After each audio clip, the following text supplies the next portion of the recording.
Pra, se ky do të krijojnë përshtypjen se i ka diktuar se Dumani nuk ka dashur, ja kanë marrë firmën me zor. Po firmën me zor nuk ja kanë marrë ati, se këte nuk shkon gjera aty problemi. A i ka firmosur aty, jam të. A i është baras autor, po dhe më shumë, edhe më shumë, se është kryetari i gjykatës, i prokurorisë. Nuk ka ndodhur ndonjëherë, më thotë. Në këtë raport, Dado ngjet si ndim si Dumanit.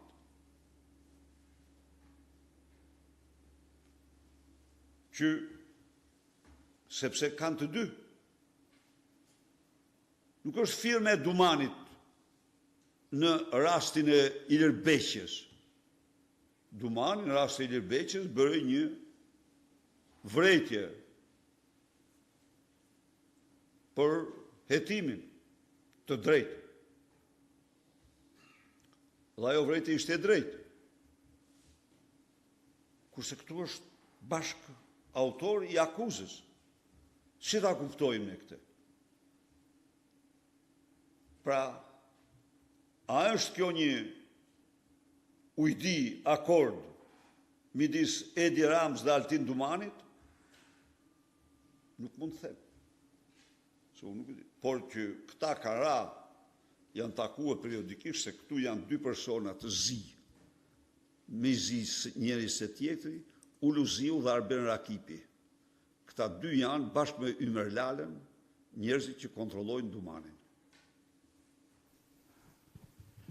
Zoti Berisha, Mariglen Kume nga MCN. Ju denoncuat agjensinë e zonjës Kokona të parën dhe paralajmëruat biznesmenët që nuk do i gëzojnë ato prona që do marrin dhe që do ndërtojnë mbi to.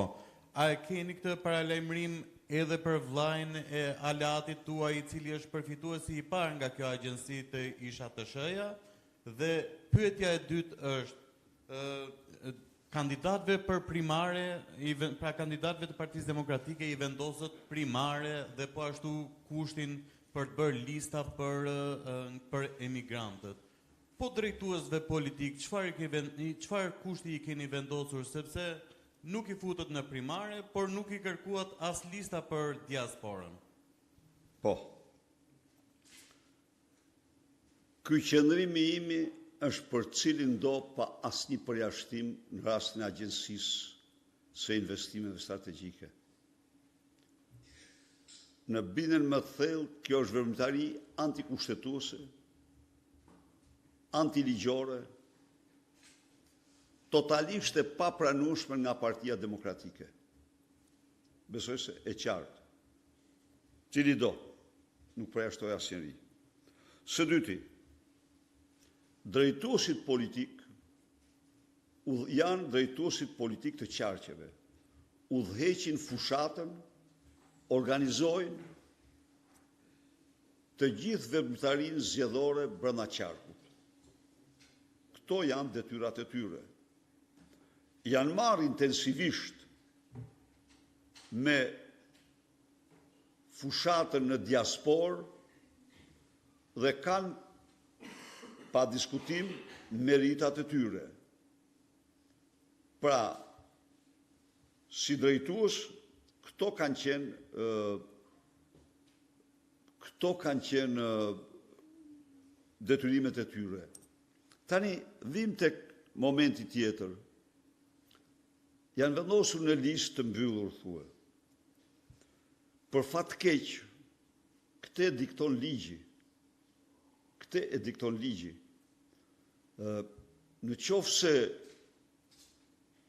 ligji do ishte tjetër, do ishin si të gjithë të tjerët në një sistem mazhoritar në zonat të tyre. Por ky ligj imponon që disa të qëndrojnë në përkushtim total për organizim fushate dhe mbledhje votash për partinë.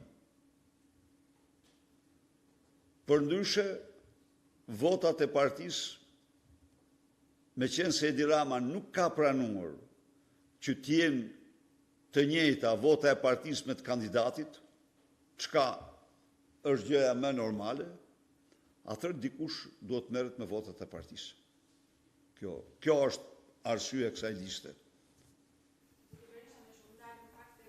Gjuzi, a do t'jenë të gjithë krerët e partive, të 26 partive që janë pjesë përbërëse e koalicionit, pjesë edhe listave të kandidatëve për deputet, si që është zoti Jeni Sheri, apo Kostaj Shpapa, apo emra të tjerë, të cilët janë pjesë e këtij koalicioni, do t'jenë në listat e kandidatëve për deputet?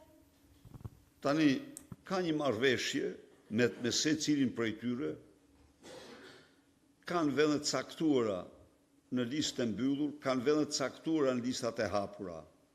Por cili do jetë, unë nuk mund të them se listat nuk janë të hartuara akoma. Do përpunohen listat, por natyrisht marrëveshjet me aleatët janë bërë mbi bazën e bashkëqeverisjes, mbi bazën e listës